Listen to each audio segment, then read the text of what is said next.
Well, good morning. My name is Amanda Smith, and I'm the Communications Director with the National Center for Sexual Exploitation and Morality in Media. We're going through an exciting kind of a transition and a name change. Today and every day, our purpose is to defend the dignity of the millions of women, children, and men who are subjected to sexual exploitation in our nation. And so this is the third year that we've compiled our Dirty Dozen list of the top 12 groups that are profiting and contributing to sexual exploitation in America. So this morning we'll have our Executive Director, Don Hawkins, speak to the list, describe actions, way that you can join us in the movement to end sexual exploitation, and then we will take questions. I'll turn it over to Don. Very well. Hello to our supporters watching online too. This is exciting. This is the third year, as Amanda said, that we've launched the Dirty Dozen list, and we've had significant success already. In past years, we've gotten Google to change, the Department of Defense, Verizon, Facebook, and all of that is because of the help of thousands of people around the country. The reality is that many companies who you would think are just, good, there for us, providing a good service, are really profiting and pushing an agenda that supports sexual exploitation. And we want to expose that and help change their policies, which is why we have put this list together. This year we have 12 new targets. Some of them have been on the list before. The Department of Justice, for example, we've had that on the list for the last 3 years, namely because they refuse to enforce any existing federal obscenity laws. Federal obscenity laws prohibit the distribution of pornography, of hardcore pornography on the internet, on cable and satellite television, in hotels and motels, and in retail shops. But it's in all of those places, in large part because the laws are not being enforced. And so we're going after the Department of Justice, and luckily there's a new Attorney General who's just been nominated. And we'll be working with Congress and with her through that process to try to make sure that this issue is a top issue too. We have Verizon on our Dirty Dozen list again this year. We had some success last year. They often have pseudo-child pornography, incest-themed pornography, rape-themed pornography that they're selling through their pay-per-view services and on-demand services. Last year, they actually removed the titles that we complained about. However, they have a whole slew of new titles up there. We just checked last week, and they're still following the same kinds of themes, incest themes, teen girls, girls made to look very, very young. And Verizon is making millions of dollars off of this, especially through FIOS, their FIOS network, but also through as a wireless carrier too, and as an internet service provider. We have Backpage.com. Many people are already familiar with this offender. It's one of the top places to buy and sell women and children in America, in the world right now. They're garnering 80% of the online revenue from prostitution advertising. And even just last week, as I was looking through their site, thousands of ads are posted, including pornographic pictures of what looks to be very, very young girls in order to sell them to Johns. And so we're joining with many other organizations, with attorneys general, with members of Congress calling on Backpage to change. Another one that people are talking about right now, it's in the news everywhere, is 50 Shades of Grey. There's really a media firestorm that is about to hit because the movie is coming out in a few weeks. But even with the popularity of the book, 50 Shades of Grey is glamorizing and legitimizing sexual violence and domestic abuse. Really, the relationship in the story is one of domestic violence. And with the media kind of pushing this and mainstreaming it in large part, Oprah, Dr. Phil, the Today Show, they're all encouraging people to go watch the movie or try 50 Shades of Grey activities in their personal lives. And this is a big problem. Violence is violence, and sexual violence is even worse. We have American Apparel on. They have some of the raciest ads that we've ever seen. Many times the ads are full nudity or top frontal nudity, and they show girls in very in positions where they're performing some kind of sex act.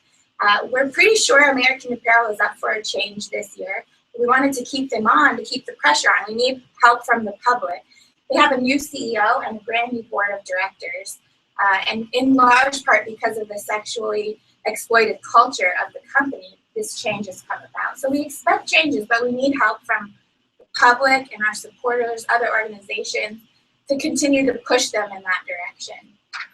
Those are just some of those that we have listed. I think I won't go through all of them, but you can find out more about them at dirtydozenlist.com. We have a web page for each of the 12 where we have further explanations for why they're on the list. We have proof, and we have many action items. There's petitions you can sign, calls you can make, all the contact information for the executives of these organizations, social media campaigns, all of it. So go to dirtydozenlist.com to get involved and learn more and help us change this exploitive culture and stop these companies from continuing this way.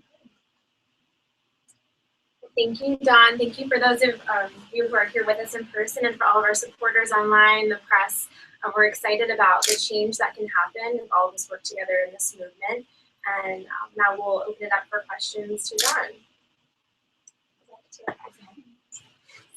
Hi, how many first-time offenders are on this list? Who are the first-timers? There's 4. We have Backpage.com, who's not listed before, American Apparel, CKE Restaurants, and YouTube. And the others have been on in the past. Can these pornography cases be won? It's been a while since the Justice Department's been prosecuted. You're referring to the U.S. Department of Justice. Yes. They most definitely can be won. When they were aggressively enforcing these cases in the past, they didn't lose them. And even last year, there was a case left over from the Bush administration.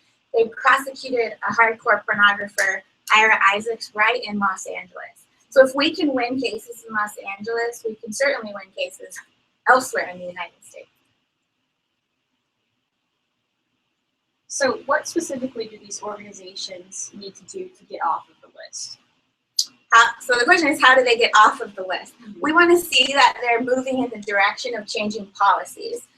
So Facebook, for example, we've had Facebook on for 3 years. They have made improvements in the reporting and in how effective they are at removing content, but it's still a big problem. So we decided to keep them on, largely because Facebook is the largest website in the world with the most users, and so we want people to also be aware that this stuff is happening.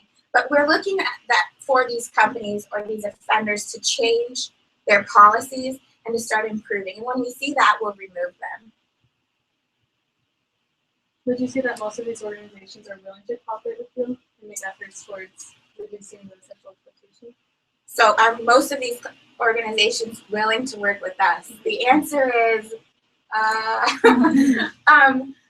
some of them are. We've heard already back from a couple who are open. We're just not at liberty to say that right now. We're working to set up meetings with the executives and leaders with these organizations. I do think that many of them are open to hearing, especially from the public. If they're consumers and the public citizens are pushing back on this, I think that they definitely are open to change. And so that's what we're going to do. We're going to make them listen. The American Library Association has been on the list in the past. Have they made any kinds of changes or improvements?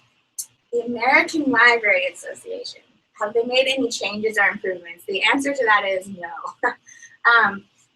Many people don't realize that the ALA is often pushing pornography and encouraging libraries to not have filters and provide access to pornography in public libraries. It blows my mind that the ALA is pushing this, especially because libraries are a place for kids, they're a place for learning, for the community to go, and yet the ALA is actively telling them that they need to allow pornography access. And they haven't changed. In fact, in the last year, they've made more statements and they've gotten involved in a couple of efforts around the country where they've encouraged libraries to not have filters on. And so, no, they haven't changed. I would argue that they've kind of gotten worse, which is why we've left them on. With Hilton, are there other options for hotels, and do you have a choice if you have to stay at a Hilton to not view pornography? What can we do about Hilton? Very good question. Hilton and hotels. There are a few other options. Marriott does not have any pornography anymore. They've gotten rid of it over the last couple of years, and now none of their hotels or chains that they own have pornography. Drury, Omni, they also don't. Another thing that people should be aware is usually, no matter what hotel you're staying at, before you even get there or when you check in, you can ask them to disable the pornography in the room, so it doesn't even show up as an option. And we encourage everybody to do that. Let them hear that it's not something that you want and that you don't even want to see it when you walk in. The problem with Hilton is usually when you turn on the television in any Hilton, one of the first things that pops up are ads for the pornography films that they're selling. So definitely you can ask them to remove it. All right. Is YouTube involved with porn, and how do you have hope for them changing?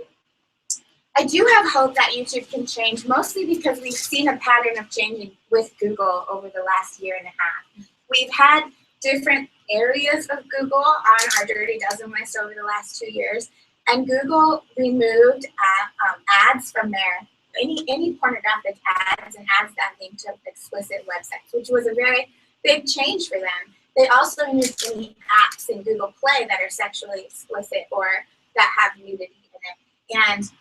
And so I think Google is moving in a direction to get away from sexual exploitation. They have really they've developed wonderful tools for parents to help teach them media literacy and et cetera. So I think definitely YouTube is a possibility. However, there's so much pornography on YouTube. And the big problem with YouTube is that they're not policing their own site.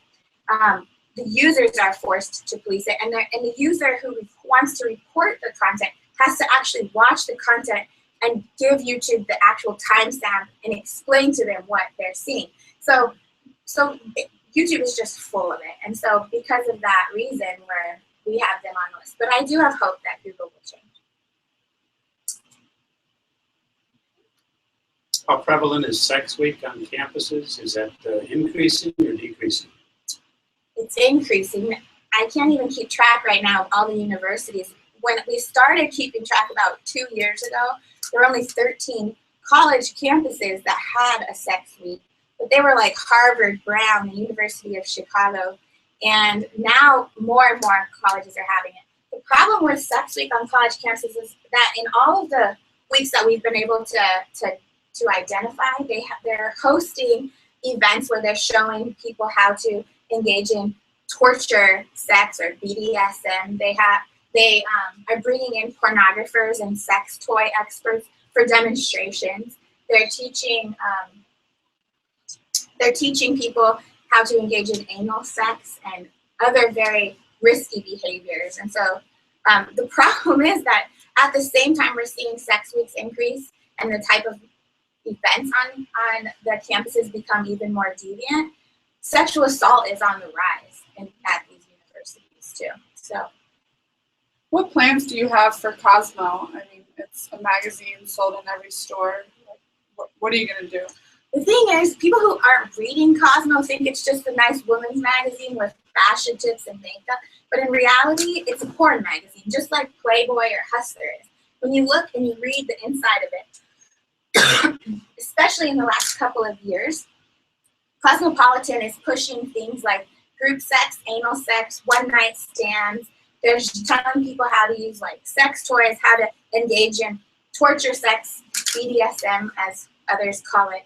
And it's through all of the pages of Cosmo now. They have some of their issues depict drawings that are sex positions and nudity, and they've had a couple of photographs now. So it's not that you won't even see pictures in Cosmo, because now they're starting to have even pictures. So what we want is we don't want Cosmopolitan magazine to be sold to minors, and we want it to be covered just like the other porn magazines are in retail shops. All right. Well, thank you again for coming and for your time. DirtyDozenList.com. Yes.